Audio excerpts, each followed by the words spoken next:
300 million jobs. That's how many Goldman Sachs says could be automated by artificial intelligence. And if you're watching this, yours is probably one of them. But here's what nobody's telling you. I spent the last 3 months analyzing 180 million job postings, and I found something that contradicts everything the career coaches are selling you. The people keeping their jobs aren't learning to code. They're not getting AI certifications. They're doing 3 specific things that make them impossible to replace. And I'm going to show you exactly what those 3 things are, because the gap between what you're being told to do and what actually works is costing people their careers. Here's the truth that the $1,500 online courses don't want you to know. Artificial intelligence isn't coming for your job because you lack skills. It's coming because companies think your tasks are replaceable. And there's a massive difference between those 2 things. Everyone's screaming at you to learn Python, to get ChatGPT certified, to become an AI expert. That's garbage advice, and I can prove it. McKinsey released a study showing that 83% of companies say AI skills help workers keep their jobs. Sounds great, right? But here's what they didn't highlight in the press release. The workers who kept their jobs weren't the ones who learned how to build AI. They were the ones who learned how to make AI work for their specific industry. There's a massive difference. One makes you compete with engineers who've been doing this for a decade. The other makes you irreplaceable in your current role. So here's move number 1. Become what I call the AI translator in your department. Not the AI expert. The translator. Here's what this actually means. Last year, an insurance underwriter in Ohio, we'll call her Michelle, saw her entire team getting nervous. The company brought in an AI system that could process claims in 6 minutes. Claims that used to take Michelle 45 minutes. Everyone thought they were done. But Michelle did something different. Instead of panicking or signing up for a coding boot camp, she spent 2 weeks learning that specific AI system inside and out. Not how to build it, how to use it, how to catch its mistakes, how to handle the weird edge cases it couldn't process. 3 months later, her company laid off 2 underwriters. But they promoted Michelle. She became the AI implementation specialist. 15% salary increase. Why? Because she wasn't competing with the AI. She was making the AI better at her job. She became the person who translated between what the AI could do and what the business actually needed. And here's the kicker. It took her 2 weeks to learn, not 2 years. So here's what you do this week. Identify 3 tasks in your job that AI could potentially handle, not might handle someday. Could handle right now. Then pick one AI tool and test it. Spend 2 hours seeing where it succeeds and where it fails. Document both, because the failures are your value. That's where you become irreplaceable. Now move number 2. This one's going to sound backwards, but stay with me. Own the human verification layer. Let me explain what I mean. AI makes mistakes, expensive ones. JPMorgan learned this the hard way. They deployed an AI system to help with a $2 million infrastructure project. The AI analyzed the data, made recommendations, delivered the roadmap. Everything looked perfect on paper.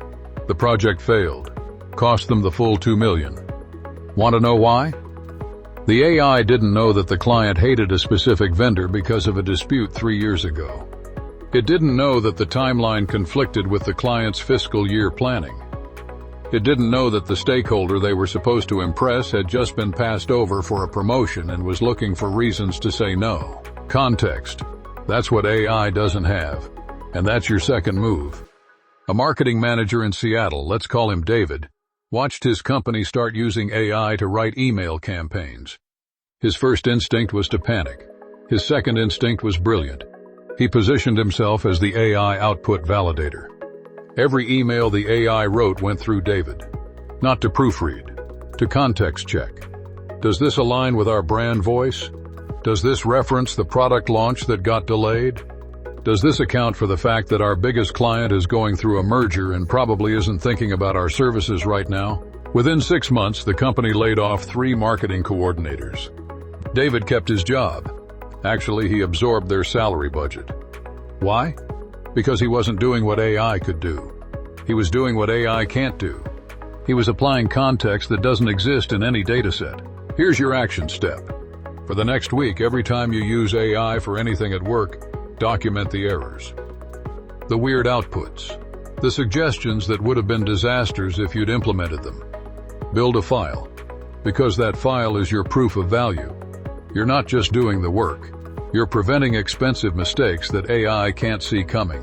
Now here's where this gets interesting. Move number 3 is the most important, and it's the one that nobody's talking about. Build cross-functional immunity. Here's what the data shows. Workers who operate across 2 or 3 departments have a 23% lower automation risk than specialists. 23%. That's not a small difference. Here's why. AI is really good at replacing specialists. You spend all day doing data entry? Can learn that. You spend all day writing product descriptions? AI can learn that. You spend all day scheduling meetings? AI definitely can learn that. But you know what AI can't do? Navigate the politics between the sales team and the operations team. Translate what the tech department is building into language the marketing team can actually use. Know that Janet in accounting needs reports formatted a specific way, or she'll kick them back, even though there's no official policy about it. That's cross-functional knowledge, and it's automation-proof. Here's a real example. An HR coordinator, let's call her Lisa, worked at a tech company that started automating everything. Onboarding workflows? Automated. Benefits enrollment? Automated. Pay stub requests? Automated. Lisa saw the writing on the wall, so she volunteered for a project with the product team, then another with the data analytics team. Within a year, she wasn't just an HR coordinator anymore. She was the person who helped the product team understand why employee retention metrics mattered for feature development.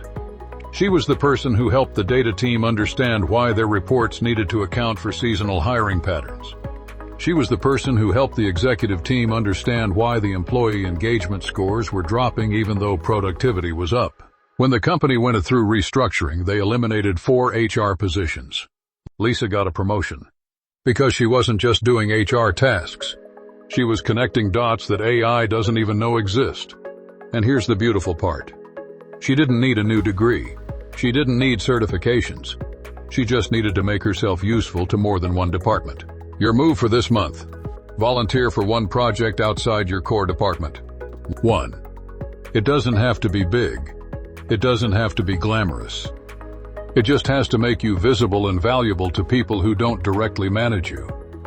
Because when budget cuts come, the person everyone depends on is the last person they can afford to lose. Now here's what I need you to understand.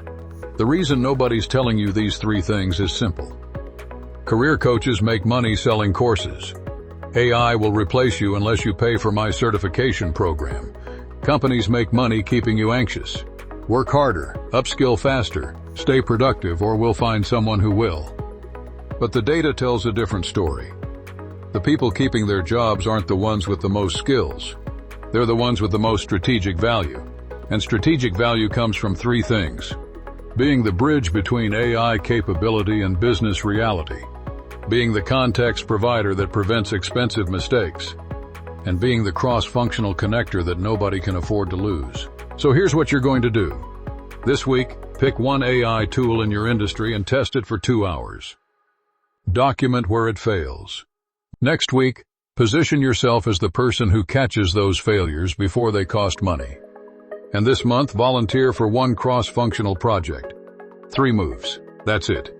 No coding bootcamp required. No $5,000 certification needed. Just strategic positioning. And if you want the complete framework, I've built something for you. It's called the AI Career Survival Kit.